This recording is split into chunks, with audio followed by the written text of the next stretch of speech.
going live right now. It's like game planning, man. You know, you think they're going to come out in an even front too high, and then they show up in an odd cover zero, and you're like, what in the world is going on? Hey, man, shoot it. All right. So here we are. We are live. Coach, I am going to go ahead and share this on social media. I appreciate you coming on. Yeah, thanks for having me, Coach. All right, let me go ahead. Change of plans. Change of plans. We are live on YouTube.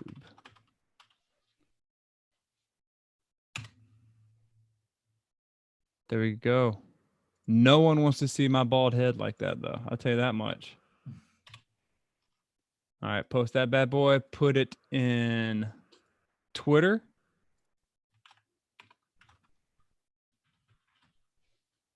What was your...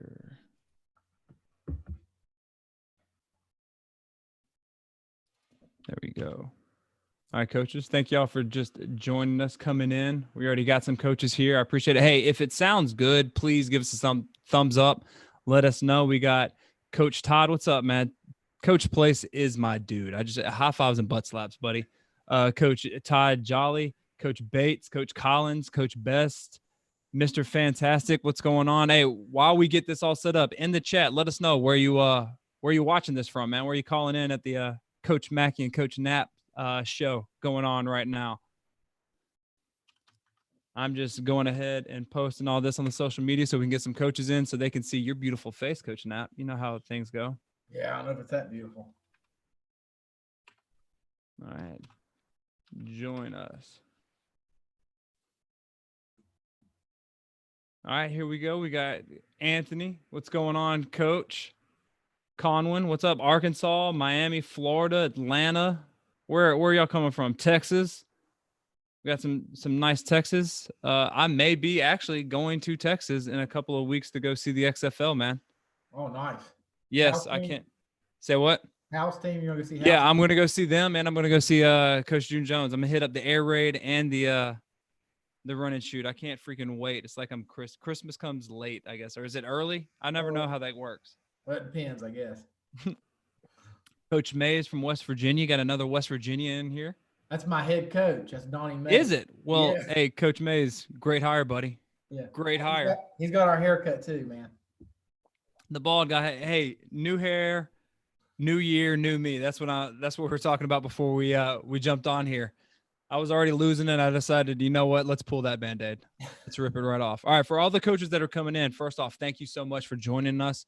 If you haven't already, I am Coach Ron Mackey. This is my YouTube channel. If you like talking about all things offense, passing, running, tempo, anything like that, there's a button down below that says subscribe. Hit it. There's a bell right off to the side. I'm dyslexic. I don't know my left from my right.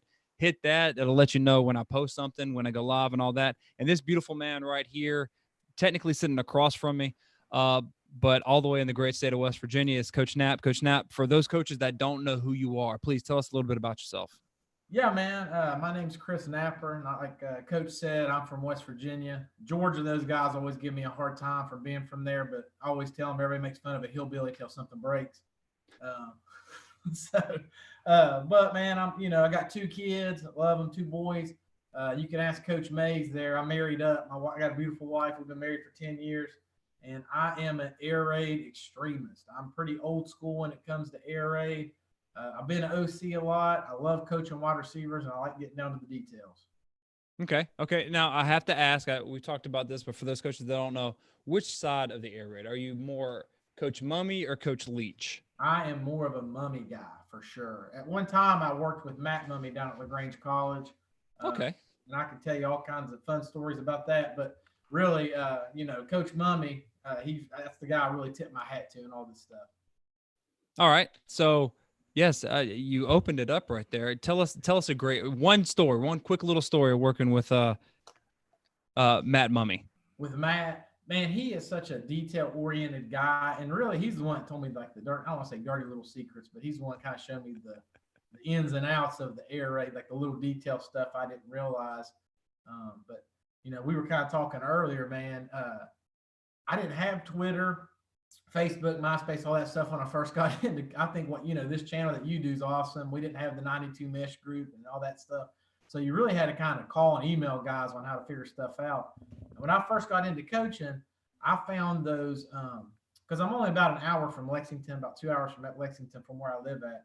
And I found those old Mummy and Leach drill tapes. Remember those at UK? I do. I have them saved on my YouTube playlist, and I watch them every so often, man. Those things are awesome. Yeah, I have the little VHS tape. That's how I heard about it. There, Tim Couch and all that stuff. And when I first got into coaching, I thought, man, it wasn't the plays that wowed me. It was the way that they practiced. And I think that's the big thing that people lose in the air raid is, man, if you're not doing settle and noose, routes on air, pat and go, you're not doing this thing right. Everybody tries to get into the scheme of it. It's the little details that make it great. And I started aggravating Coach Mummy. Doing research and stuff. I found out where he was at, and I started emailing him and got his phone number. And he was like, "How in the world did you get this phone number?" I was like, "That's not important. I want to know how you run mesh." So I kind of reached out to him there, and he started emailing me, and that's kind of how I got to know his son Matt. And then when an opening came up at LaGrange College, I was fortunate enough Matt hired me down there, and I was able to spend a little time with him. And I really started aggravating. You know who Neil Brown is? He's actually. I do. He's at West Virginia now. Yeah. So I found out that Neil and Matt, while they were at Troy as assistants, they were kind of in that Tony Franklin circle. And I was even kind of emailing them and asking them questions. And at first, I think they thought I was a Tony Franklin client, and I wasn't. And they were giving me details. So I always kind of had to go underground to find that stuff. But now, like with your channel, Coach, and the 92 mesh group, and even Hal doing that Air Raid certified, man, this stuff is just out there to where you can find it, man. It is. And that's the one cool thing talking to many different coaches is how we have gone through, like, we haven't taken no for an answer. And I think as coaches, we need to do that a little bit more often. We don't take no, we hunt, and it is really good. And you also said something about the practice. And I think that's one of the things when people think of air raid or run and shoot or things like that, they're thinking about plays, and really it is practice. So let's get on that. I know it wasn't one of the questions I want to ask, but how do you think practices should be structured to get the most benefit of this offense? Well, I think you need to start off with pat and go, you know what I mean? Because that gets your guys loose. And see, man, I hear a lot of coaches that are receiver coaches that say, I need more indie time. If you're in the air raid, you don't need any more indie time. Because you can do a lot of things like coaching on the run. Like on pat and go, I can work stance, releases, stacking, how to stack that guy, get on top of the numbers. I'm working high arm and low arm when that DB's trying to press me on my release, so I can work my releases. I'm looking up for the ball, not back. I mean, there's a lot of little details on, catching. I hear this one a lot too, Coach. Everybody says put your eyes on the ball. Man, well, I played wide receiver. I can look for the ball and keep my head this way and kind of be looking for somebody else. I tell them to put their chin on the ball because wherever your chin goes, your eyes go. So I want to see that head snap on pat. Oh, that's nice. You know what I'm saying? And, I think noose is the most important drill that you can run as an air raid guy.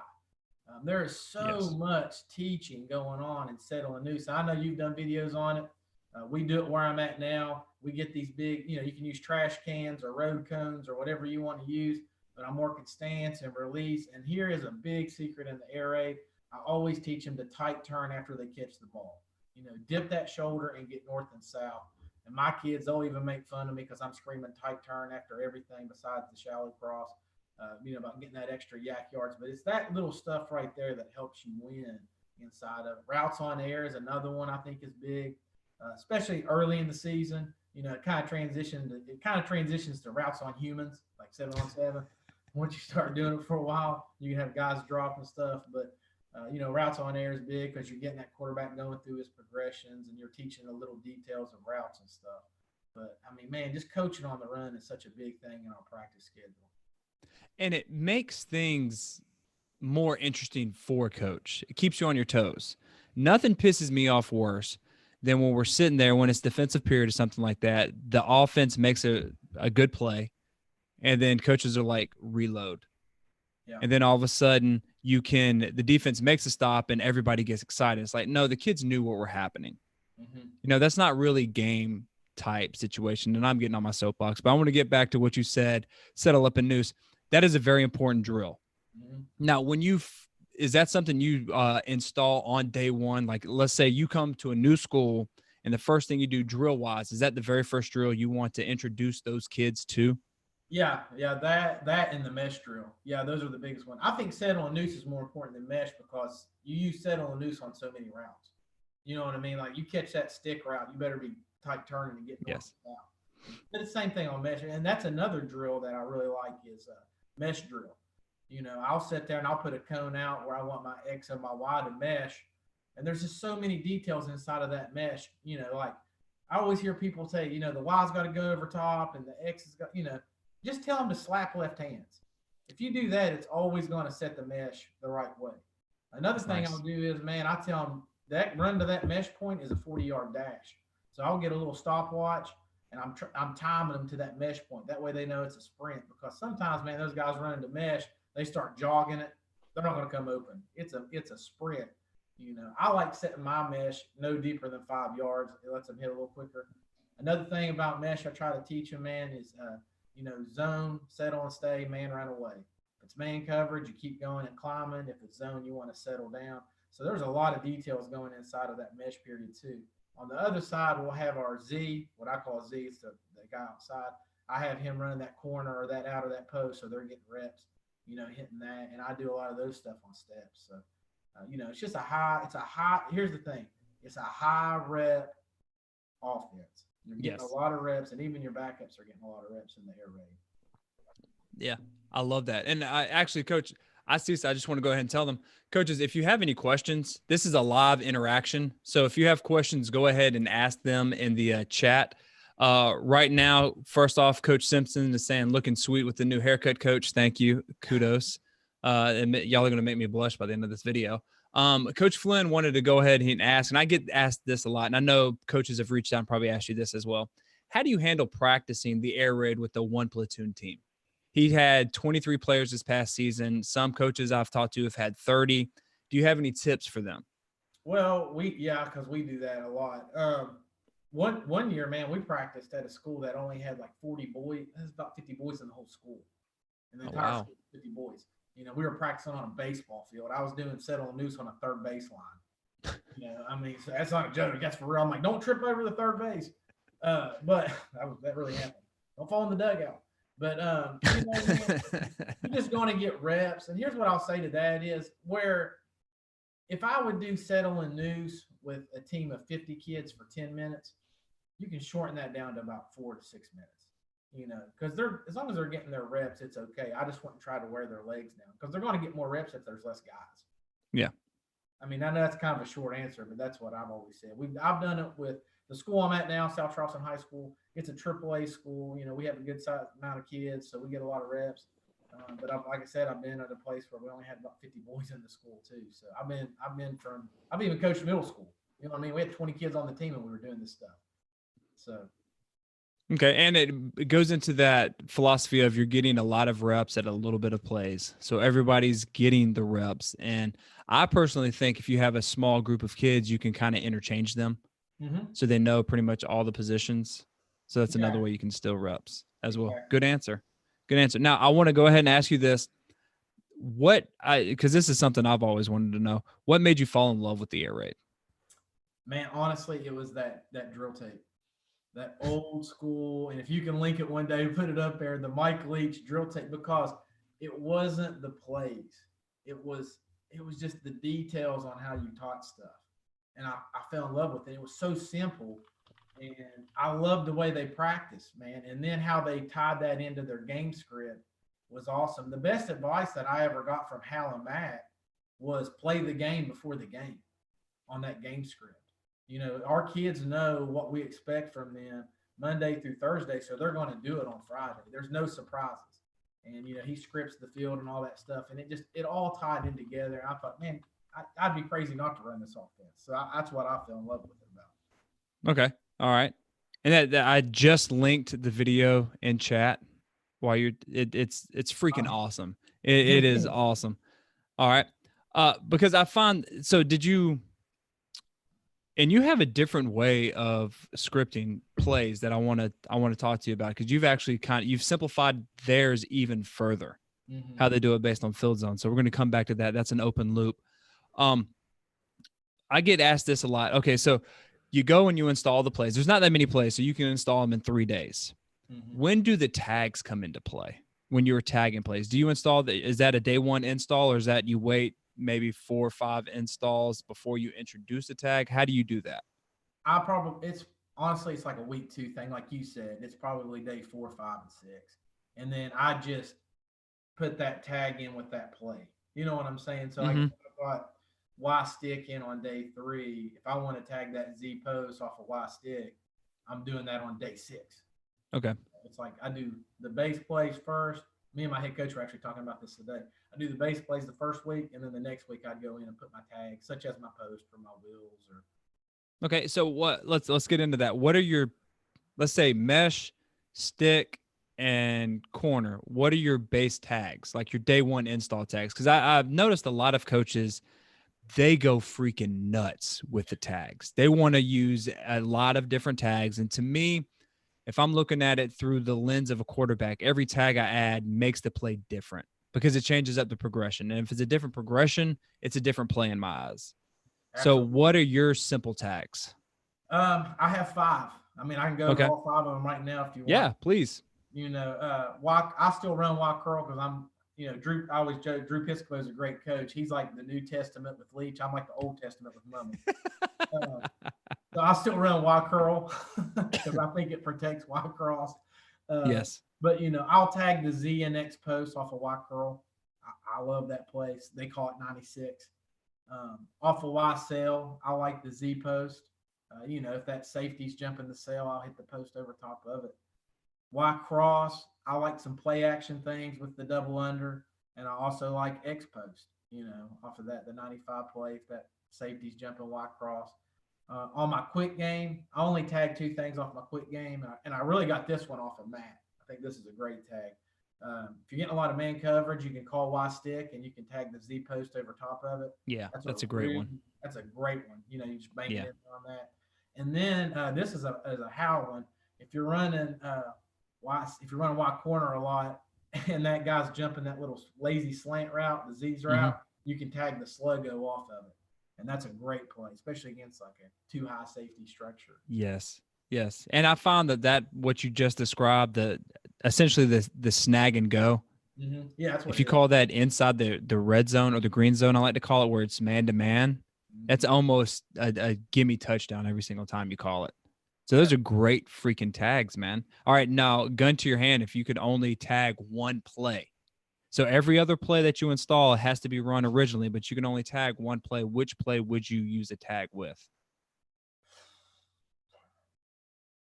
Well, I didn't tell you this one, but I love 92 H wheel. I love the wheel. That's nice. Because I think everybody, they get so concerned with that Z running a post or out or a corner, and then they're so worried about that mesh. Everybody forgets about the running backs. Yep. You know, and they really forget about that F swinging out. But the one they really forget is the H. He's running that shoot route. He's usually the last read. Yeah. So you put him on a wheel, that guy's usually running wide open somewhere.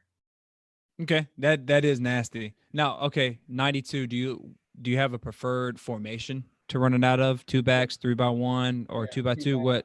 What we used to call blue. Leach calls it green. You know, 20 personnel. Because I still keep my Y on the right and my X on the left. I'll just move. Okay. I do the flip and flop stuff. Okay, old school, man. I like it. I'm Old Testament. All right. Well, we have got a couple of questions. Going back to Coach Simpson, he goes, why are you more of a mesh concept or a shallow cross? If you had to choose which one and mesh why? All day. Why is that? Because I think it's the best play in the red zone. And, you know, man, I'm just my cup of tea. I'm a 20 personnel guy. I really like 20 personnel because I like I'm not a big zone guy. I mean, I will run zone, but I really like ISO and dart man schemes because it ties up with the pass protection, the same assignments. And, you know, I just like 20 personnel. I think you get those running backs on linebackers, man, it really messes with people. Oh, that's a good answer. Good answer. All right. We got, this is a great username, Nobel Peace Prize loser. What's the best screenplay from the air raid, do you think personally? The best screenplay? Yes. Well, the running back screens are obviously really good. And you can tag those off of, Y cell or Y cross or mesh where you're dumping it off to the running backs. Because like I said, I think they get lost. Yeah, they do. Everybody's answer is the rush lineman and drop defenders. They want to sack you. So those guys really get lost. And then the guys that are on the running backs are usually getting picked up by O linemen. But I will tell you this, man, fast screens, they seem to work better against zone coverages because you got that cushion. And you want to throw, if you're getting a lot of, everybody's playing that read coverage or man coverage, man, just run the old solid screens where you're, faking a run and throwing the screen out there off a jailbreak, or those seem to work better against man coverages. Good. I like slow screens, tunnel screens. Mm-hmm. I've never been able to. They've never really worked for me other than once or twice. I'm probably teaching it wrong. I will say it. I'll own up to it. Like Jocko Willick says, I've been teaching it wrong for some reason. I can't stand it. But those freaking tunnel screens, I mean, those quick screens, unbelievable. Mm-hmm. And to me, you have to use screens like the sweep. That, to me, that's what they are. The quick screens to the outside is like a toss sweep. And I keep saying this over and over again, and please forgive me. I get sick of coaches getting pissed off when you throw a screen out to a wide receiver and they get 2 yards and they bitch and complain, but they say nothing when you run a toss screen or an outside zone or something like that to the same area of the field and it's a 1 or 2 yard gang and they're clapping and, like Eddie Murphy and the Nutty Professor when he's like, Hercules, that gets on my nerves. I can't stand that. Well, bro, but good segue. Talking about the NOS screens, Coach Todd goes, on the footwork for the quarterback. What are you telling your quarterback for those quick screens? Are you telling him to catch, turn, and just throw it as fast as possible? Or are you telling him to turn it in the air? Because I've seen Coach Mummy talk about that. What are you telling your guys? Depends on his hand size. Okay. I'm telling you, man, I've had quarterbacks. I coach receivers a lot. Coach Mays does our quarterbacks, but I've coached a lot of quarterbacks too. If they've got bigger hands, you can start turning it as soon as he's catching the snap and throw it. Some of the kids with smaller hands, especially when I know you got some middle school guys that watch, man, they're going to have to secure the snap. They don't need to find laces so much, but they really just need to work on flipping their hips and gripping it and ripping it. But that's okay. Another thing, man, taking that stopwatch out there, man, you can tell them, hey, I want this thing thrown out there in 1.4 seconds or, whatever, and you're timing them on their screen. As long as you rep it, they'll get better at it. Yeah, and that's if you run a lot of quick screens, like I know a lot of teams want to, the rapid fire screen drill. Do you know what I'm talking about? Where you just get maybe 4 or 5 balls and you're just tossing it up to your quarterback as fast as possible. And he's got to work on catching and just throwing a catchable ball. That's another thing. At least for me, I'm just telling him a catchable ball. It doesn't have to be a pretty spiral or anything like that. Just get it there as fast as you can so he can catch it and let those guys make plays. Yeah. Here's the thing about fast screens, man. And you were talking about it earlier. Even if you gain a yard or two, guess what all those big D linemen and linebackers just did? They ran all the way across the field. They're going to get tired doing that for a while. And this is how it was explained to me. Fast screens make the defense line up right. Yeah. You're not going to get a 7 and 8 man box against an air raid team because we're going to fast screen you to death because somebody's uncovered.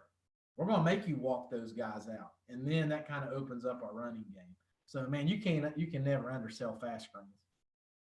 I completely agree. And the big thing that when you fake a fast screen and then that wide receiver is so wide open that you can just like fart it out there to him. Yeah. And catch. I love those. Those are like the shot plays to me in the air raid if you want to have a shot play. All right, now I'm going to ask you something. Besides mesh, you can't install mesh. If you can only install one play from the air raid, what would it be? And I'll give you a tag. Probably Y stick. I really like. All right, why's that?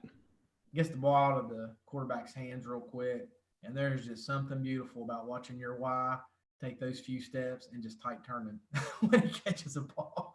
And then, of course, man, you're really messing with that linebacker. Is he taking away the stick? Is he taking away that little – some people do a little key screen or they do the little 5 and out with it. You're going to get that guy fired pretty quick. And, and my thing is if the mic starts taking away the stick, the traditional air raid, we had the slant coming behind it. So we just always messed with those backers. I think you really mess with those backers with Y stick. All right, now let's get into some coaching point. Where do you, first off, is your Y hand down or is he flexed out? He's flexed out. Unless okay. I tight end. He's going there.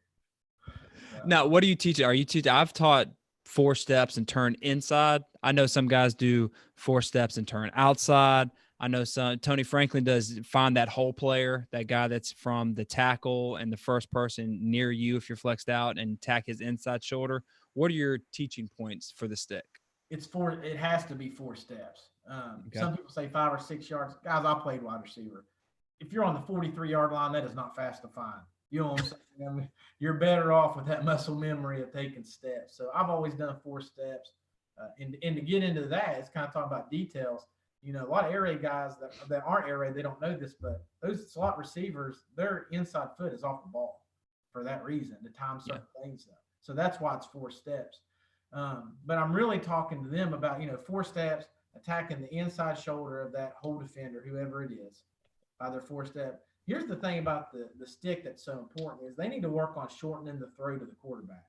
A lot of Y's will try to body the throw. Yes. I tell them, man, stretch your arms out and shorten the throw. You want to choke that off because if worst case scenario, you're going to get PI. But they also have to tight turn as soon as they catch the football.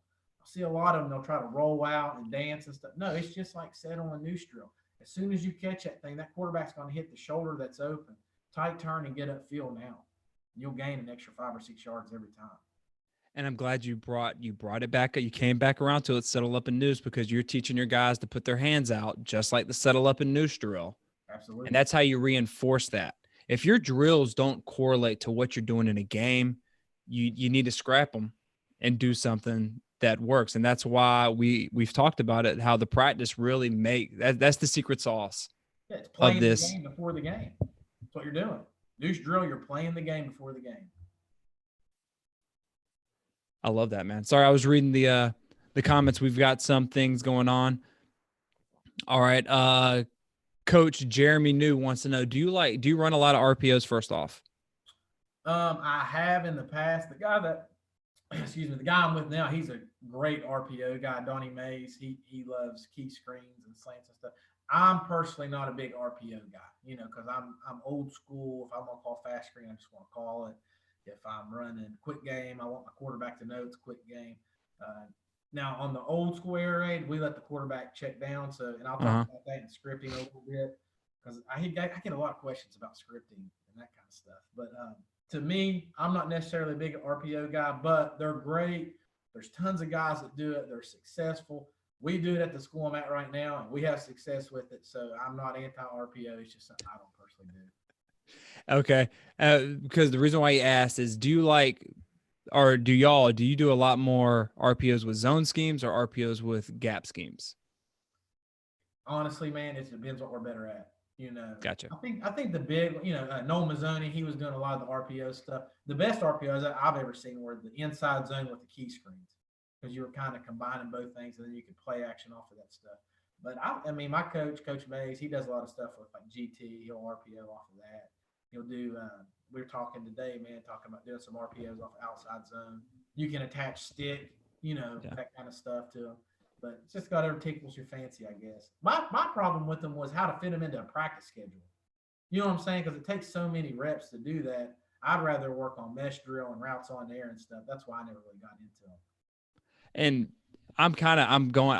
I used to be gun ho on RPOs, but to me, it seems like the defense has caught up to it. They're playing a lot more man to man, one high, and they kind of, and it takes away that RPO feature. So I personally believe it's moving more towards, you've got to have a dominant passing attack or a competent passing attack. And then once they are dropping back, then you can use the RPOs. Right. Okay. We're on the same page. Look at that. 100%, man. Haircuts and mindset. I was just thinking that, man. Bald guy to bald guy, right. Coffee mug to coffee mug, man. Get out of my head. Right. All right. Got a couple of questions on how do you signal in plays? Are you hand signals or are you bands? Are you a combination? How do y'all do that without giving away everything? Me personally, I'm all hand signals.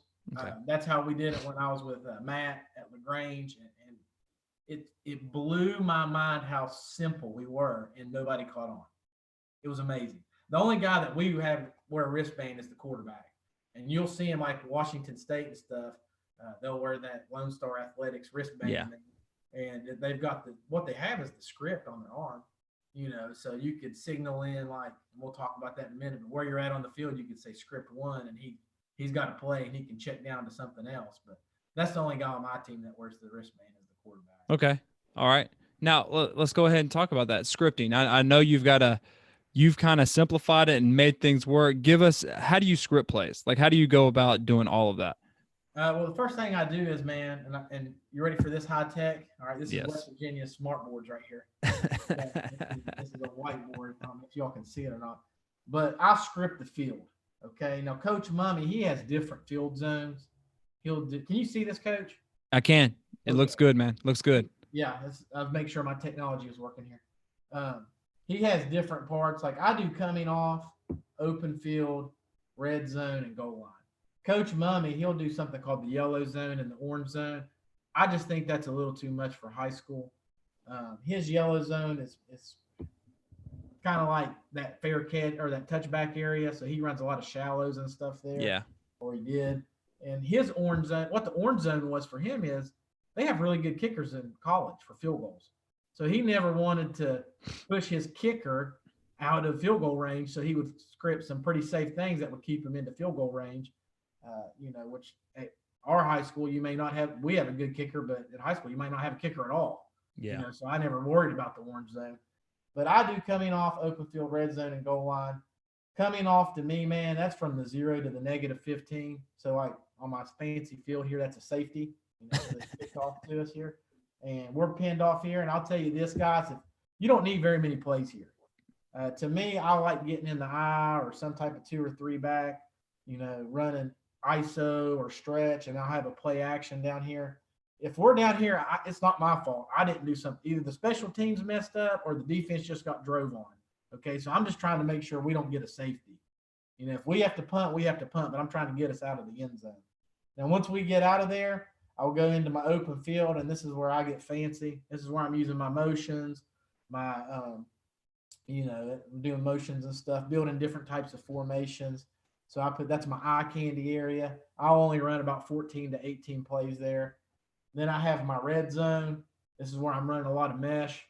I really like mesh out of different formations in this area because I think that's the best place to run the mesh play. A lot of that has to do with how your Z runs the corner route. He's attacking that back pylon there. And then, of course, my goal line, I'll have 3 plays for that. And, guys, if you're trying to save time, just make your coming off the same thing as your goal line. That's smart. Why back up to get 1 yard when you can get it, under center there? So I just do that. So I just put them here on the same play. And we'll go through and practice this, man. Like, Mondays for me, I would do a lot of the open field stuff because, wearing shoulder pads and helmets. Tuesday is bruise day for me. So we would do a lot of the red zone and coming off area. So we're in full pads hitting each other. And then you can always revisit red zone and open field on Wednesday. So we're literally playing the game before the game during team that week. So there's nowhere on this field that our kids wouldn't know what to do. Because you get pinned down here and you don't practice this very often, man, you want to talk about people puckering up on offense. They get scared. Not my kids, man. We might take a shot down here, We might not complete it, but that defensive coordinator is not sending heat anymore. They know what to do. So, but, we rep it, man. We rep it a lot. So that's scripting the field for me. Okay. Now, do your plays change from week to week? Because I know Coach Mummy's coming off and maybe goal line are the same the entire season for the most part. Are you the same way? My coming off and goal line, they stay the same. They really do. And I'll get into off formation and do some motions. Really, my open field is what changed. My red zone may change a little bit. It usually basically mesh, and Y corner, checking into stuff like that. But my open field, man, it can change week to week. Like, I've always been told have the same plays, just change the pack, change the presentation on it. So it might be an H move week where we're doing a lot of motion with H and we're building trips. Well, the next week it might be we're lining up in trips and we're moving H and building 2x2. We're in 2 backs and we're slinging out to trips or that kind of stuff. But it's the same plays, man. We're just changing how it looks for the defense. Okay. All right. I like that. And like you said, your players know what to expect based on the field.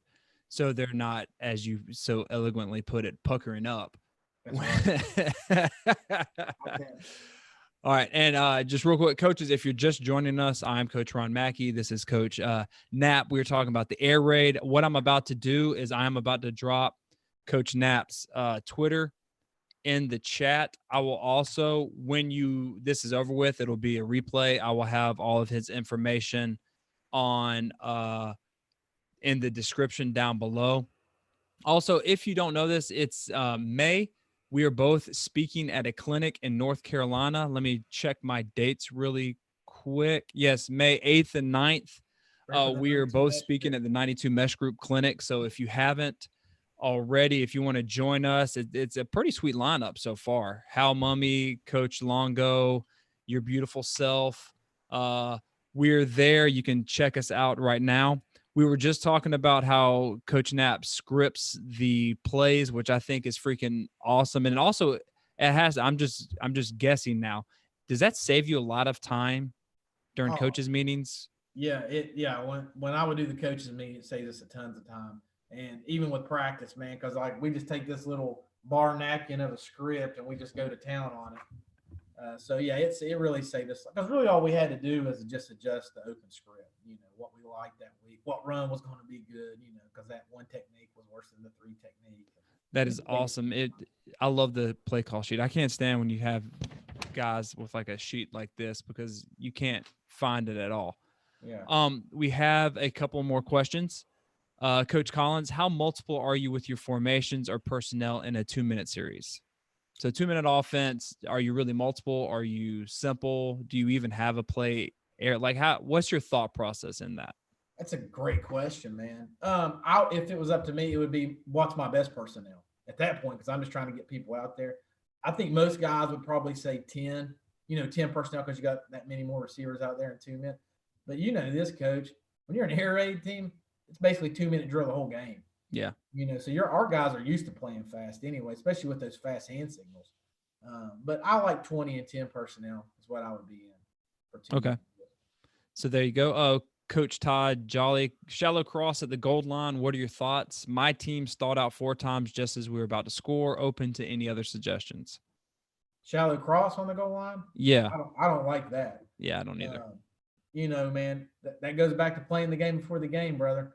I think if you script it out, you would have a good idea. It depends how close on the goal line you are. If I'm real close, can't go wrong with ISO, man. Get under center, run ISO or stretch or something. Mesh is a great play on the goal line. Get that man coverage, get meshers moving. I think Y corner is another one. I love corner. I love Y corner. That was like everybody has a tell.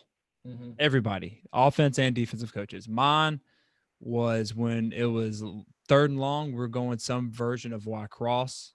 Mm-hmm. And if it was on the goal line and it was do or die, I was going Y corner. Some kind of motion, some kind of corner, something like that. I just think it's unstoppable when you rep it so many times, as most teams do that run this type of offense.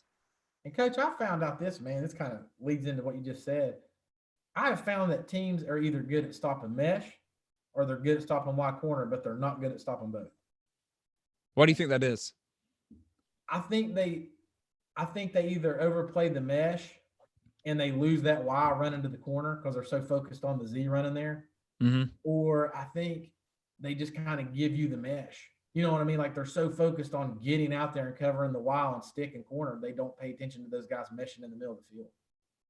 So that's like, I'm just telling you right now, man, mesh and Y corner, those are my favorite red zone goal line plays. I don't think they can stop both of them. And I think also if you teach it the right way, it's almost the same read for the quarterback. It really is. He's looking at the same areas. Right. And if you can get your guys to understand, you're not looking at the players, you're looking at the areas of the field. It is the same exact areas. You're going corner. If you teach it, like corner, flat, snag, corner, flat, mesh. Yeah. It's the same exact area. It's the same grass. And I think, like I said, I think you put that linebacker in a bind of, do I really wall this Y corner or do I pay attention to this X meshing across the field? And I don't think they can stop both of them. Unless they're just better than you, then you're in trouble either way. Yeah. All right, we got some more Questions. Coach Vaughn, I'm sure there's a story here. It says Coach Knapp was the best butt dial of my entire career. Great dude and willing to talk and share. Never met the guy. No, I'm just kidding. Maybe Coach you haven't, Vaughn, but your butt has. yeah, exactly. But he actually, man, Coach Vaughn's a great coach. He'd be a great head coach. I'd hire him in a heartbeat. He butt dialed me by accident on Facebook. I don't know if we were members of your group or something. And then I was like, hey, who is this? And he's like, oh, this is Coach Vaughn. And he started asking me air raid questions. We just kind of started sharing stuff, man. But he's a good one. All right. Coach Kirk asks, which scheme has the better run game, air raid or run? I'm thinking he's saying run and shoot. Which one? Well, of course I'm going to lead air raid, man, because I'm an air raid guy. Hey, listen, here's what people don't understand. Old Testament, How Mummy, they lived in ISO. You know, I don't think you can get more roughneck than ISO, just run and lead at somebody. You know, so they would run lead and draw and stretch. So to me, I like the air raid run game. But to be honest with you, Coach, I don't know much about the run and shoot run game. Well, I know the run and shoot originally under Mouse Davis was a lot of trap and draw and speed zone. So, and that's another thing. You don't really, both offenses are attacking defenses through the air. Mm-hmm. And it's when defenses are overstopping that or trying just to bail out 8, 9, 10 people, then you hit them with the run. So you can't go into like, hey, I'm going to get this offense because I like this run game. No, both offenses are passing through the air. Right. And they actually have roots in the same type because when Coach Mummy was starting out, he talked to Mouse Davis mm-hmm. and had a lot of option stuff. To me, it seems like the air raid is a little bit more structured with a little bit more your players can adjust, where the run and shoot is like, hey, you can do pretty much anything you want within the scheme of things. I know. You tell me about run and shoot. I don't know, but I know like Matt, when I first interviewed with him, man, he would tell me, you know, our philosophy is we're going to throw short to people who can score, you know, yeah. And then when they take that away, we're going to throw deep to those same people. And then when they take that away, we're going to run the ball because there's nobody left in the box. And that always stuck out to me. You know, I always thought that was great. Yeah, that's how you have an if-then structure. And many people don't think the air raid has an if-then structure. They think just the wing T has it, but it really does. Probably more than they know. Yes, yes. All right. Way more than they know. Yeah, I know. Coach Tony wants to know, what do you look for in a quarterback? Not a selfish kid. I mean, I think you've got to understand he's dealing the cards. You know, and I've had great athletes at quarterback that can run and stuff. But then as a coach, I start thinking, man, do I really want to take the ball out of that kid's hands? He's running around like crazy. You know, and then we kind of get out of identity there. But I just really, man, I want a kid, and this is my job as the OC. I want a kid to think like me. You know what I'm saying? I want him checking down the right quick game. Like if I call Weissel on his script, he needs to realize, man, why is Weissel not open and what quick game do I need to check down to and why? So I'm not saying I have to have a savant there, but I need to make it easy for him to understand where he can think, because they're the ones out there playing. You know, my playing days are over. If he can do it before I can, then I'm going to win a game. I gotcha. Hold on. First off, a buddy of mine, Spartan, just tipped me $2. This is the very first time I've ever been tipped on YouTube Live. I don't know if y'all could, if you coaches, you knew that you can actually tip us, but I appreciate it, man. You made me blush. Coach Collins wants to say, he has a question. Going back to your script, how you script things, are you listing your favorite plays first, or are you observing the game and picking the plays from that list? I'm observing the game, you know, and I'm trying to be balanced. In my open field, I'm trying to be balanced.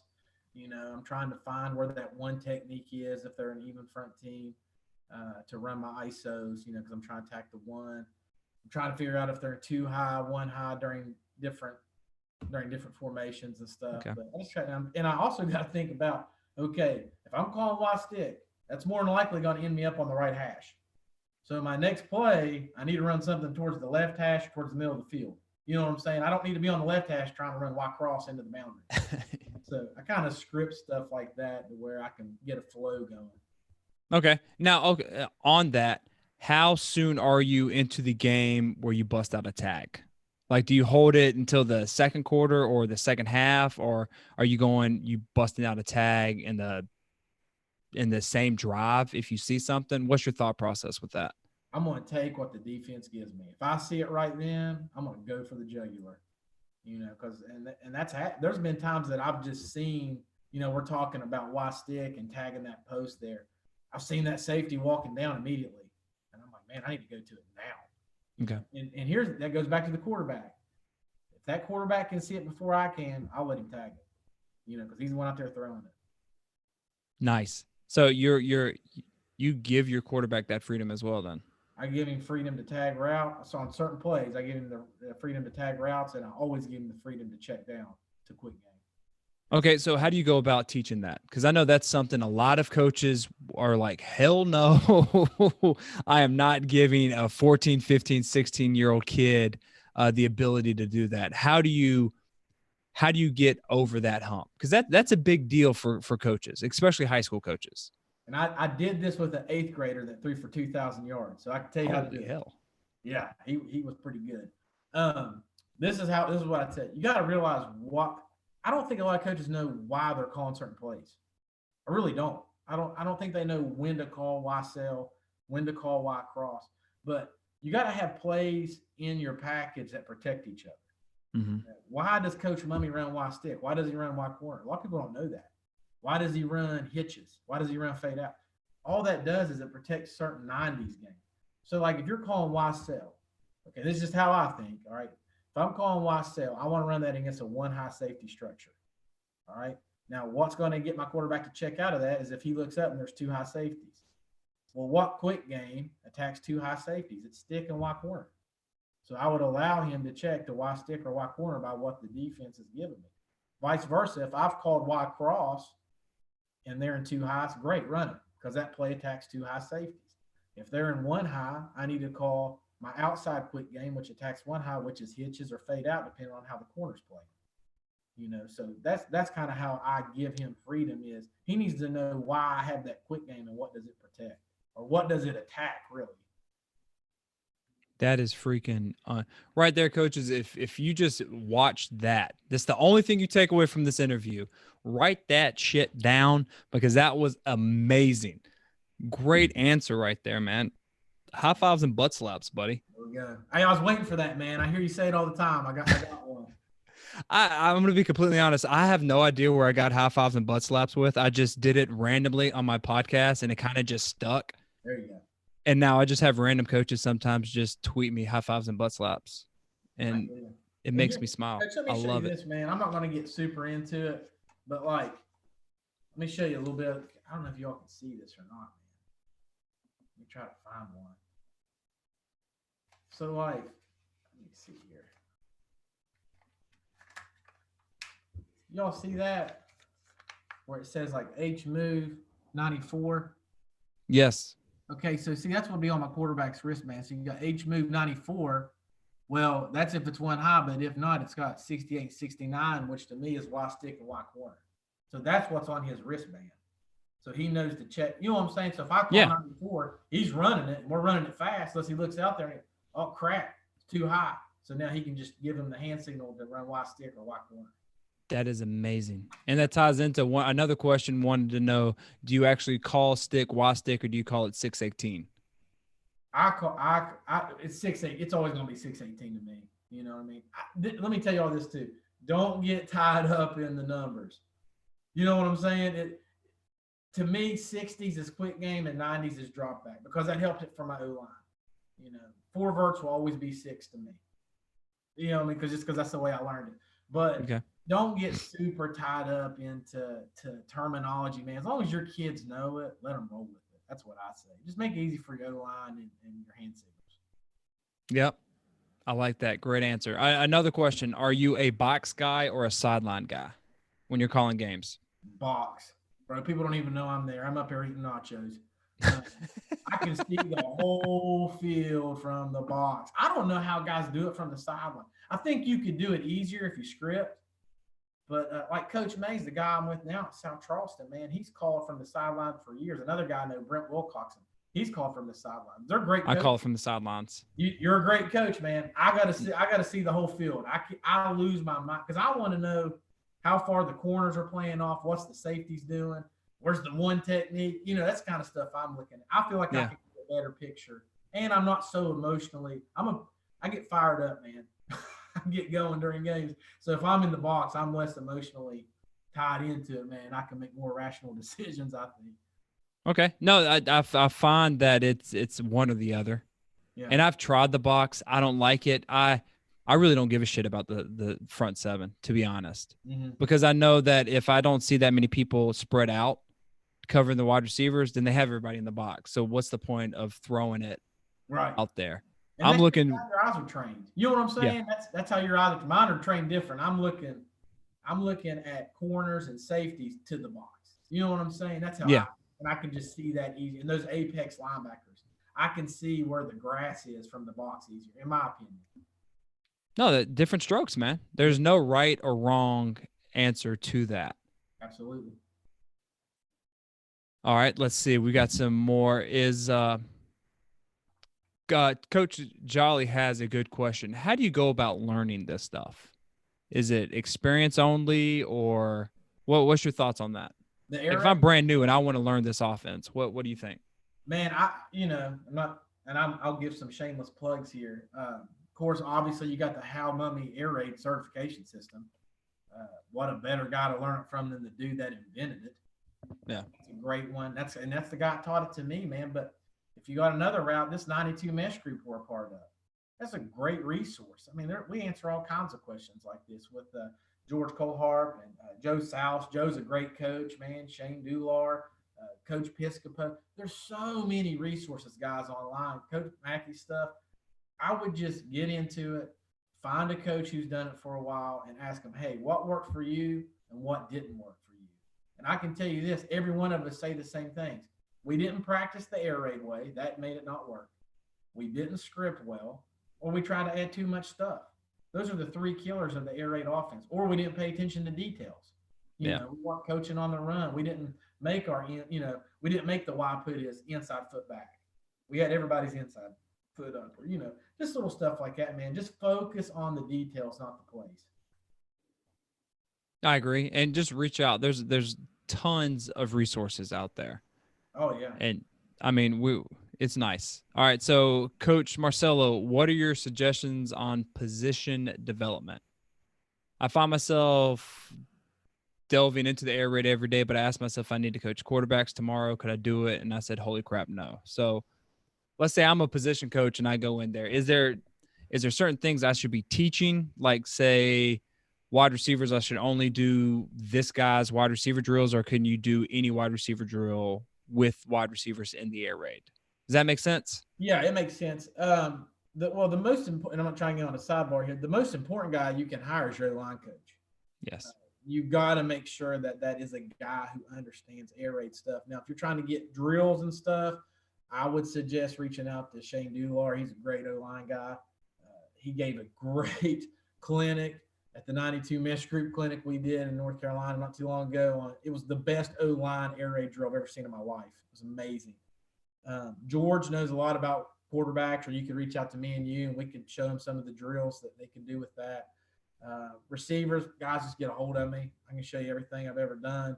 Neil Brown's a good one. Gunnar Brewer's another good one. I would learn from him. His stuff is really good.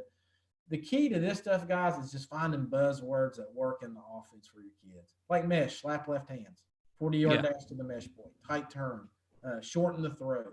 I think those things go a lot further than the actual drills do, because you're repping them in your drills, and you can use them when you're playing the game. Yeah, I completely agree. All right, is there something that a lot of, now you know a lot, you're a smart guy. What's one thing you've noticed that some coaches don't know that you wish they did know about the air raid? How simple it is. I think they overthink it sometimes. They're like, well, how do you run this to the left? I don't. You know what I mean? And certain air raid guys do, and I'm not saying they're wrong. It's just the base old school air raid. Like we never moved the Y to the left. You know what I'm saying? We would flip the Z because I want that kid running those routes all the time. Yeah. And just really the practice thing on, how important the little drills are, like trash can throws, with the quarterback where he's throwing into that back pile. And if they watch the UK drill tape, they're going to see it. That's how you get really good at mesh and wide corner. He's throwing into a trash can all the time. Yeah. It's just, I think that's and I guess the scripting, which I tried to clear up today, some of these guys they'll say, "Hey, do you care to look at my script?" And I'll say, "Absolutely." And it'll look like a restaurant menu when they send it to me. It's massive. Guys, mine looks like a bar napkin. You know what I mean? It's little. And I just think that sometimes they can out scheme themselves. Coaching ghost. That's what I like to say. Yeah. You're not going to be able to call those plays in a game. Yeah. You know what I mean? So just get good at the ones you can get good at, and you want to work on some run game, I guess. And you mentioned Coach Salas. I'm sure his ears were burning because he just wanted to know, what are your thoughts on Coach Mackey's new hairstyle? He's trying. Tell Joe that he's trying to be like me and you. Yeah. Joe, that guy is the best coach I've ever seen on Culture. That guy brought the house down. I mean, I love. He's hilarious too. He's a good guy, man. I had him on last month, I think. So yeah. Coach Jones asked a good question. He said, you mentioned the Y putting his inside foot back, and he wants to know why. It times up on my quick game better and mesh. It's easier for him to open up on mesh that way. Yes. It times up better for the 4-step Y stick. It times up really good for the 3-step out route. It just really times up better on our routes. And that's why I like having Y on the ball. I put Y on the ball still because it gets him to Y sell quicker. It gets him to Y cross quicker, and it gets him to Y curl quicker. Yeah, and that's something that I talked about. Like my coach, everybody wants to put inside foot up, and I kept trying to say, no, you need to put it back because it actually times up. And they fought me tooth and nail about that because it's so counterculture, I guess. Because everyone's saying, hey, you got to put your inside foot up. And I'm like, no, if I put my inside foot back, like you said, if I'm going across the line of scrimmage, all I have to do is push off my outside foot and I'm right there. Right. Whereas if it's inside up, I'm going to take that one step and now I'm gaining yards when I don't want to. Right. And I'm doing it. So that's freaking awesome. And Coach Jolly, man, I appreciate it, man. On mesh, your Y is usually the slower guy when it comes to X and Y meshing.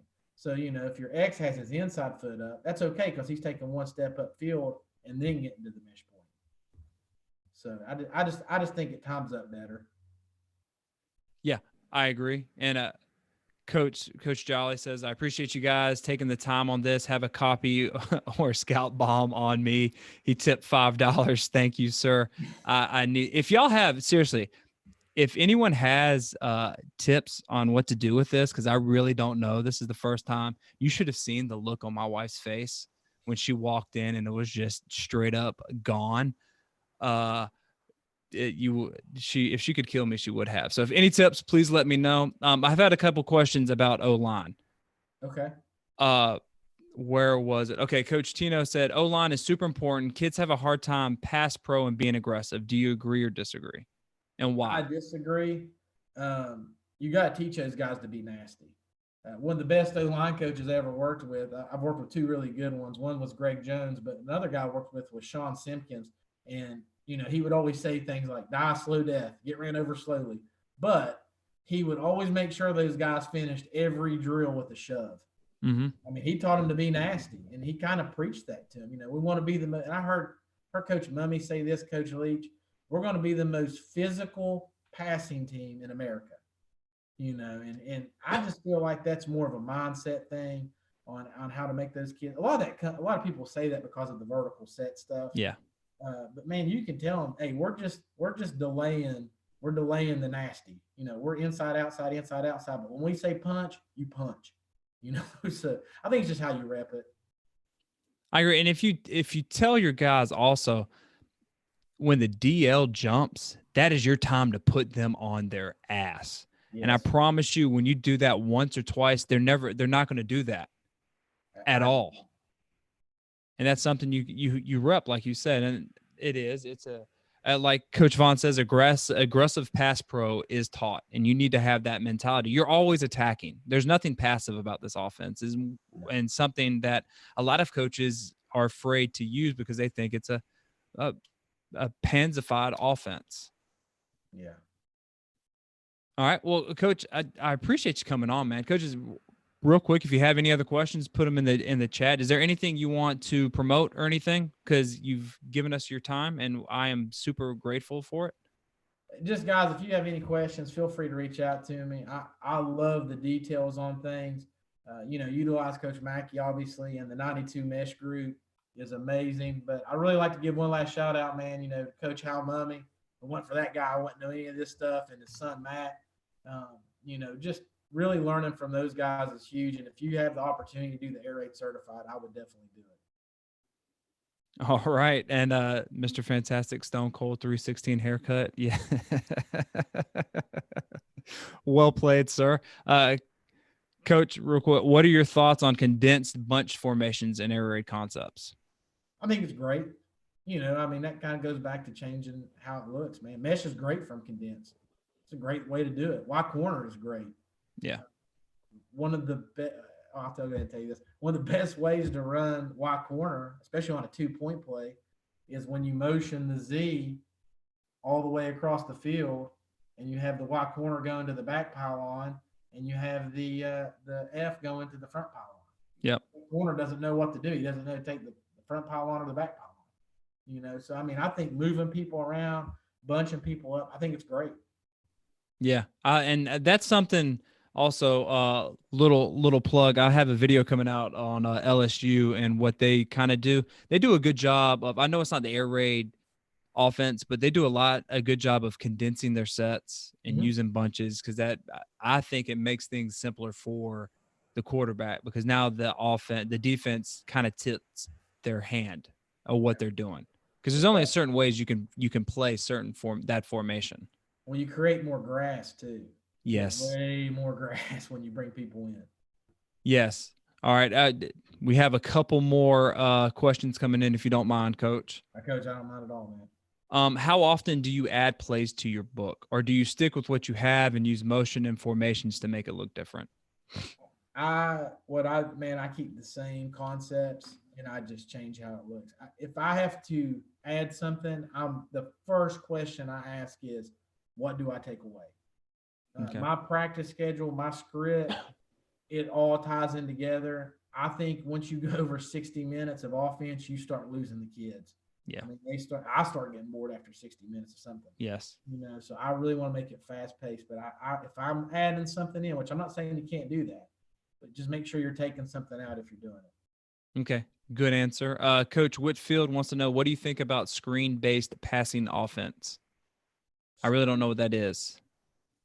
I'm not 100% sure, but I like screens. I can tell you that. Yeah. Hey, he says his brother's high school was successful at it. If they're successful at it, keep doing it, man. The only thing I care about is scoring touchdowns. That's pretty much it. Mm-hmm. I think he's probably talking about key screens. If so, keep doing it, man. I love it. You're good at it. Keep doing it. Coach Andrew wants to know, what's the first play you install? Mesh. Yeah. No surprise, right? 92. Out of what formation? 2x2, 20 personnel? Because I know you said you were a big 20 personnel.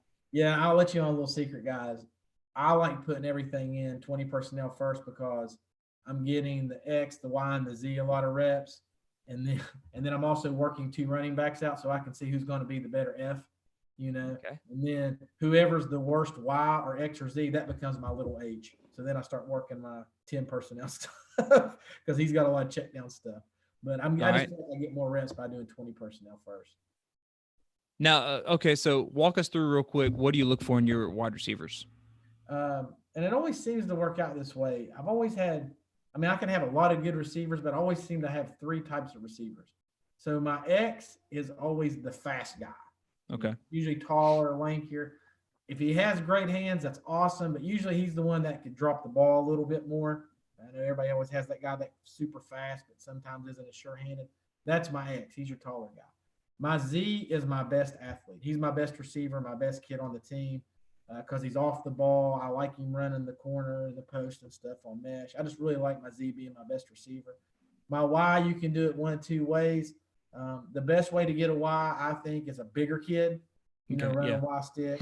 He's setting the mesh. He's kind of running the cell and the cross because he's always the second read on that stuff, the Y curl route. So he doesn't have to be quite as fast, but he just needs to be a tough kid.